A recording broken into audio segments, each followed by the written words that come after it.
बिहार की राजनीति और आने वाले विधानसभा चुनाव को लेकर समस्तीपुर के जिला प्रवक्ता राष्ट्रीय जनता दल के संजय नायक से हमारी लंबी बातचीत हुई, जिसमें उन्होंने प्रशांत किशोर, चिराग पासवान और नीतीश कुमार को लेकर कई भविष्यवाणी की है। आइए सुनते हैं उस लंबी बातचीत के कुछ अंश। नीतीश कुमार समाजवादी विचारधारा के बीच से निकले हुए लोग हैं और ये कह सकते हैं कि थोड़े से उनका मतलब कहते हैं कि धोखा बहुत खूबसूरत होता है। और विगत वर्षों में आपने देखा होगा कि उनको भी ऐसे हम कह सकते हैं कि एक मौसम वैज्ञानिक के तौर पर एक दूसरे मौसम वैज्ञानिक हैं कि वो जिधर पाला जीत का देखते हैं शायद उस तरफ वो मुड़ते हैं। और अकेले आप देखेंगे कि लालू प्रसाद और राष्ट्रीय जनता दल की पार्टी है जो आज तक आरएसएस के आइडियोलॉजिकल बारिश भारतीय जनता पार्टी के साथ उन्होंने हाथ नहीं मिलाया।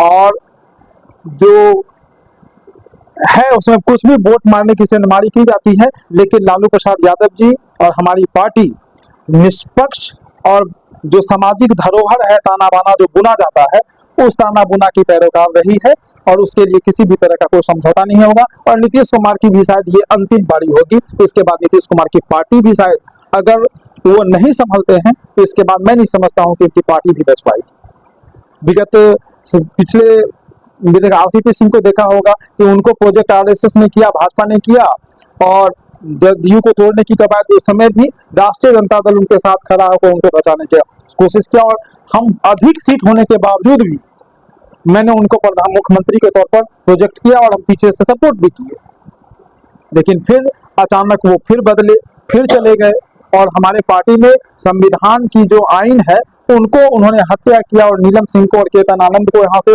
हमारे घर से उठाकर गिरफ्तार करके ले गए। तो आप इससे समझ सकते हैं कि किस तरीके से तानाशाही हुकूमत काबिज हो चुकी है कि उसको कोई संविधान को कुचलने में भी कोई गुरेज नहीं है। और नीतीश कुमार उसके गोदी में बैठ के बैटिंग कर रहे हैं। चिराग पासवान, रामविलास पासवान जी के वैचारिक का उन्होंने हत्या कर दिया एक तरह से।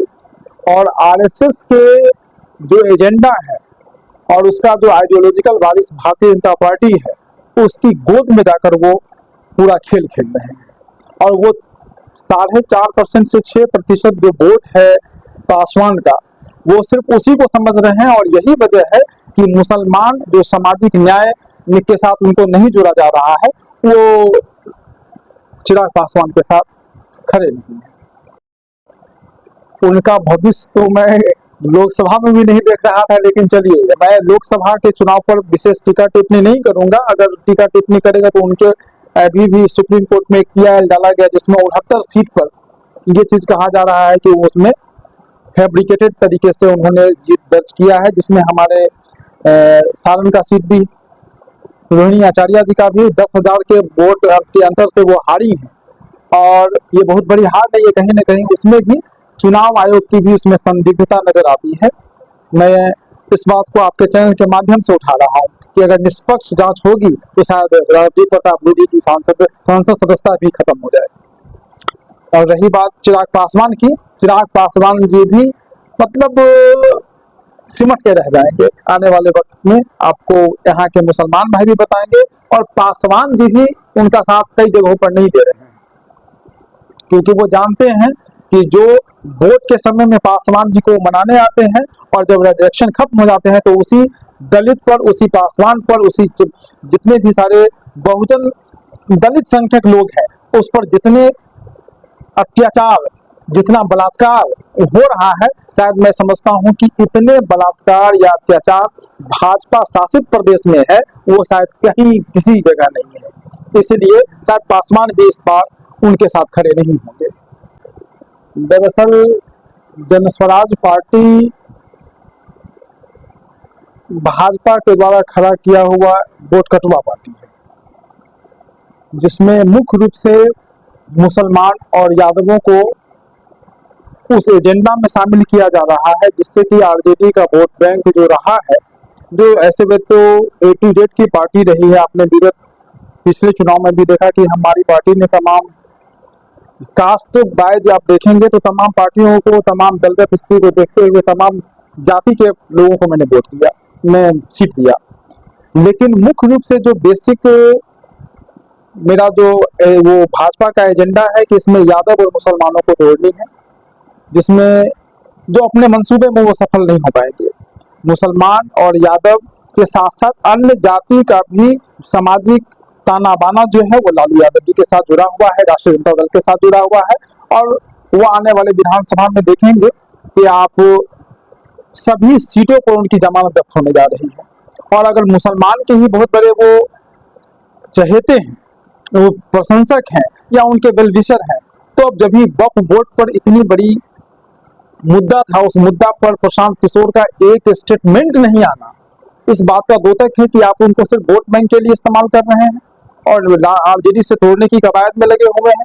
जो मुसलमान भाई जो बिहार के हैं वो सब उनके मंसूबे को समझ रहे हैं और उनके साथ जा नहीं रहे हैं। जमीन पर वो कहीं नहीं है, तो इतने बड़े स्तर पर उनको भाजपा द्वारा पैसा फंडिंग हो रहा है, अगर उसकी जांच निकल जाएगी तो वो अभी जेल के अंदर नजर आएंगे। कहां से इतना पैसा उनके पास आ रहा है? पर डे 20 हर जिला में, हर ब्लॉक में मैं उनका देखता हूँ 10 से 15 गाड़ी। वो पैसा कहाँ है? और क्या ईडी उन्हें वहां छापा क्यों नहीं मार रही है? क्यों नहीं वहां पर सीबीआई देख रहा है कि कहां से उसको पैसा फंडिंग हो रहा है? पैसा जो कुछ भी है, जो सामाजिक न्याय की जो बात करने वाले हैं, वहां ईडी भेजा जाएगा, वहां सीबीआई भेजा जाएगा। जो आप विगत वर्षों में आपने देखा कि तेजस्वी यादव पर जिस समय रेलवे के स्कैम के दौरान में बताया कि तेजस्वी यादव जी जिनका मोच का रेगी भी नहीं निकला हुआ है, उन पर जांच बैठाया गया। तो लोग उनके कद को जब बढ़ते हुए देख रहे हैं तो किसी तरह से इस तरह का कॉन्सेप्शन, मनगढ़ंत कहानियां थोप को उनको जालसाजी तरीके से बताया जा रहा है। मैं तो मांग करता हूं आपके चैनल के माध्यम से भी कि अगर सरकार न्यूट्रल पॉइंट ऑफ व्यू से सोचती है तो जन स्वराज के जो फाउंडर हैं